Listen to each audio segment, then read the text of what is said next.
আমি একটা কথা বলি। হাসিনা চলে এলেন চপারে করে, কয়েক কোটি তার অনুগামী আওয়ামী লীগের সকলকে ফেলে। তার নিজের জীবনের মূল্য আছে, আর আওয়ামী লীগের বাকিদের জীবনের কোনো মূল্য নেই। একেই বলে শোষক শোষিত। উনি আমাকে বলছিলেন, বাংলাদেশ আমি দেখেওছি, আমি একটু আগে যেটা বলছিলাম, ওনার ঘরের পিয়নের কাছ থেকে 400 কোটি টাকা পাওয়া গেছে। উনি নিজে বলছিলেন, লজ্জা পাচ্ছিলেন বলতে, যে পা থেকে পাতা পর্যন্ত দুর্নীতিগ্রস্ত। এবারে যে নির্বাচনটা হয়েছে, লোকসভা ইলেকশন, ওখানে মানে জাতীয় নির্বাচন, যেটা প্রত্যেকটা এমপি হয় স্বজন পোষণ, নাহলে লুটের টাকা ঘুষ দিয়ে হতো, ঘুষ দিয়ে। আমি নিজে তার প্রমাণ, আমার কাছে প্রমাণ আছে তার।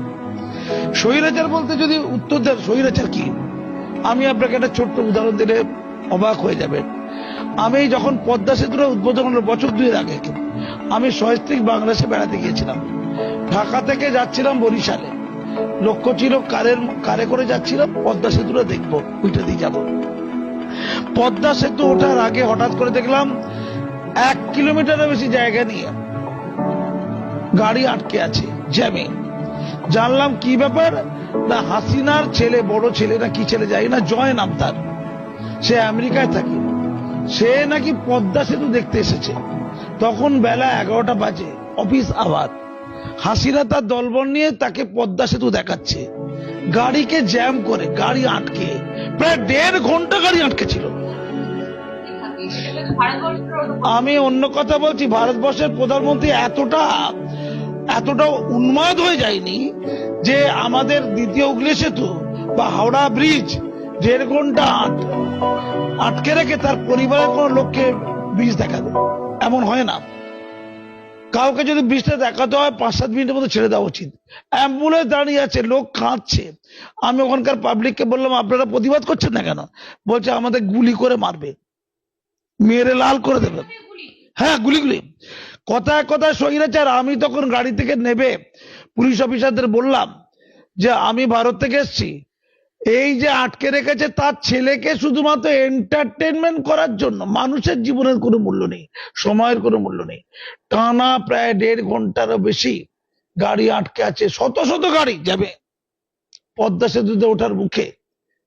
আমি বললাম যে ভারত থেকে আমি এসেছি, ভারতের আমি একজন পদ্মশ্রী অ্যাওয়ার্ডি সম্মানী ব্যক্তি দেশের, আমার গাড়ি দাঁড়িয়ে আছে, আপনারা একটু জানান তাকে, হাসিনার দলবলকে জানান যারা ভেতরে বসে আছে, আটকে রেখেছে গাড়ি। তা বলে আমরা জানি যে স্যার আপনাকে একটু সময় করে একটু দাঁড়াতে বলেছে। 10-15 মিনিট পরে অবশেষে ওরা গাড়ি ছাড়লো এবং ওরা বলল আপনার বলাতে একটু কাজ হয়েছে।